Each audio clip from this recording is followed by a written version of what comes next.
ನೀವು ಮನುಷ್ಯರೆಲ್ಲ ರಾಕ್ಷಸರು ಅಂತ ಘೋಷಣೆ ಮಾಡಬೇಕಾಗತ್ತೆ. ನಾನು ತಮಿಳುನಾಡಿನ ಮುಖ್ಯಮಂತ್ರಿಯನ್ನು ನೀರು ಬಿಡ್ತಾ ಇಲ್ಲ, ನೀರು ಬಿಡೋ ಅಂಥ ಪರಿಸ್ಥಿತಿ ನಮಗೇನು ಕಾಣ್ತಾ ಇಲ್ಲ.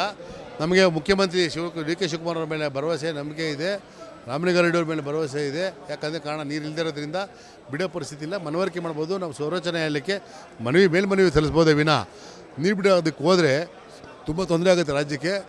ವಿಶೇಷವಾಗಿ ಏನಪ್ಪ ಅಂತ ಹೇಳಿದ್ರೆ ಈ ನಮ್ಮ ಹೋರಾಟ ಮತ್ತು ಈ ಬಂದ್ ಏನಪ್ಪ ಅಂತ ಹೇಳಿದ್ರೆ ಈ ನಾವು 13ನೇ ತಾರೀಕು ಇಟ್ಟಿರ್ತಕ್ಕಂಥ ಬಂದು ಇಡೀ ದೇಶಕ್ಕೆ ಗೊತ್ತಾಗಬೇಕು ನೀರಿಲ್ಲ ಕರ್ನಾಟಕದಲ್ಲಿ. ಉದ್ದೇಶಪೂರ್ವಕವಾಗಿ ಕಾಲು ಕರ್ಕೊಂಡು ಜಗಳಕ್ಕೆ ಬರ್ತಾ ಇದ್ದಾರೆ ತಮಿಳರು ಅಂತ ಕೇಂದ್ರ ಸರ್ಕಾರಕ್ಕೂ ಗೊತ್ತಾಗಬೇಕು, ಕಾವೇರಿ ಪ್ರಾಧಿಕಾರಕ್ಕೂ ಗೊತ್ತಾಗಬೇಕು.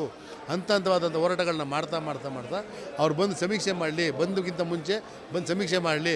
ನೀರಿದೆಯಾ ಇಟ್ಕೊಂಡು ನಾವು ಇಲ್ಲ ಅಂತ ಸುಳ್ಳು ಹೇಳೋದಾದರೆ ತಜ್ಞರು ಬಂದು ಸಮೀಕ್ಷೆ ಮಾಡಿ, ವೈಮಾನಿಕ ಸಮೀಕ್ಷೆಯನ್ನು ಮಾಡಿ ಬೇಕಾದರೆ ನೀರು ಕೇಳಲಿ. ಅವರು ಇವರು ಬೇಕಾಗಿ ನಮ್ಮಲ್ಲಿ ನೀರು ಬೆಳೆನೇ ಬೆಳಿಬಾರ್ದು ಅಂತ ಹೇಳಿರ್ತಕ್ಕಂಥ ಸಮಯದಲ್ಲಿ ಇವರು ನೀರನ್ನ ಬಿಡಲೇಬೇಕು ಅಂತ ಅಂದ್ಬಿಟ್ಟು ಪ್ರಾಧಿಕಾರ ಮತ್ತು ಮಂಡಳಿಗಳಿದ್ದಾವೆ, ನಿರ್ವಹಣಾ ಮಂಡಳಿ ಇದೆಯಲ್ಲ, ಅದು ನನಗೆಲ್ಲೋ ಒಂದು ರೀತಿಯ ಆ ಒಂದು ಪ್ರಾಧಿಕಾರ ಮತ್ತು ನಿರ್ವಹಣಾ ಮಂಡಳಿ ಮೇಲೆ ನನಗೆ ಸಂಶಯ ಆಗ್ತಾಯಿದೆ. ಯಾಕಂದರೆ ಅವ್ರು ಎಲ್ಲೋ ಒಂದು ರೀತಿ ಅವರು ಭ್ರಷ್ಟರ ಅಥವಾ ಅವರೇನಾದರೂ ತಮಿಳುನಾಡಿನ ಕೈಗೊಂಬೆಗಳಾಗಿದ್ದಾರಾ ಅಥವಾ ಇದರಲ್ಲಿ ಏನಾದರೂ ಕುತಂತ್ರಗಳು ಇದ್ದಾವ ಅಂತ ನಮಗೊಂಥರ ಸಂಶಯ ಬರ್ತಾಯಿದೆ. ಕನ್ನಡಿಗರ ಮೇಲೆ ಇದೇ ಎಲ್ಲ ಸದಾ ದಾಳಿ ಆಗ್ತಾ ಇರೋದು ನಮ್ಮ ದೌರ್ಭಾಗ್ಯ.